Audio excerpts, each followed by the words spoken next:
ఇక్కడ ఉన్నటువంటి ఇద్దరు అహంకారుల్ని అణగదొక్కటమే మా అణగారిన వర్గాల యొక్క లక్ష్యం.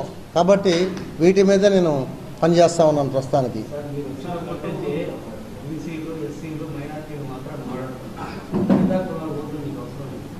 మిగతా నేను సంపన్నులు సన్నకారులు అంటున్నా. మిగతా కులాల్లో కూడా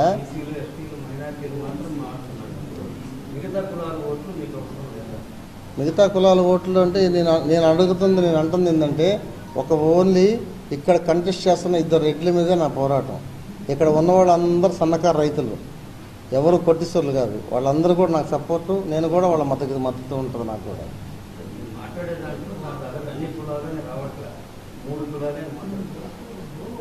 నేనే అవును 3 కులాలు అనట్లా, ఎస్సీ ఎస్టీ బీసీ మైనార్టీ అని చెప్తున్నా. అవును, ఇదే చెప్తా ఉన్నా. ఉన్నాయి, వాళ్ళు చాలా కులాలు ఉన్నాయి, వాటికే నేను వ్యతిరేకం కాదే. పరిపాలన చేస్తుంది ఇక్కడ ఎవరు?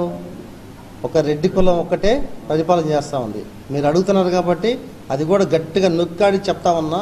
ఒక రెడ్డి ఒక్కడే అహంకారం చూపించి ఇంతమంది ప్రజల్ని అణగదొక్కి అహంకారంతో పరిపాలన చేస్తున్నాడు. నా ఉద్యమం కూడా రెడ్డి అధికారం ఉండకూడదు అనేది నా పాలసీ, నా ఉద్యమం కూడా అదే. దానికోసం పనిచేస్తున్నాను నేను.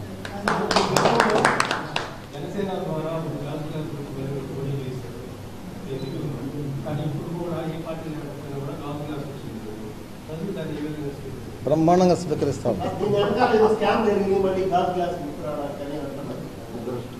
అదృష్టం అది. స్కామ్ అంటే అదే అదృష్టం, స్కామే అదృష్టం. రెండు. అవును,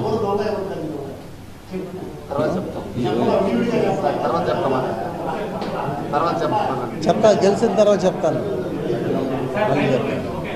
ఓకే.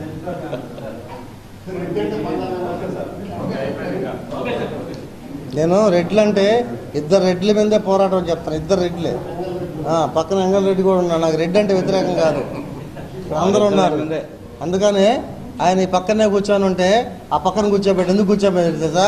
ఏమైనా నువ్వు రెడ్డి పక్కనే పెట్టుకుని రెడ్డిని తిడుతున్నావు అంటారు. ఆ గోళ్ళు నాకెందుకు పక్కన కూర్చోబెట్టాను. నా బీసీని పక్కన పెట్టుకున్నా, ఎస్సీని పక్కన పెట్టుకున్నా, ఇంకొక ఎస్సీ, అందరు నా దగ్గర ఉండేవాళ్ళు మొత్తం ఎస్సీలు బీసీలే.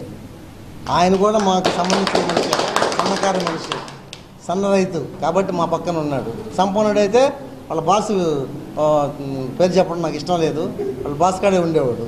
మాతో కలిసిపోయాడు కాబట్టి మా దగ్గర ఉన్నాడు ఆయన. అందుకనే ఇక్కడ కూర్చున్నా కానీ అన్న అక్కడ పక్కన కూర్చో అని కూర్చోబెట్టా. అంటే నేను చాలా క్లియర్గా ఉంటాను.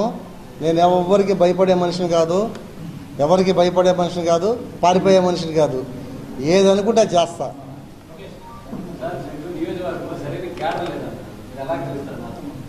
నాకు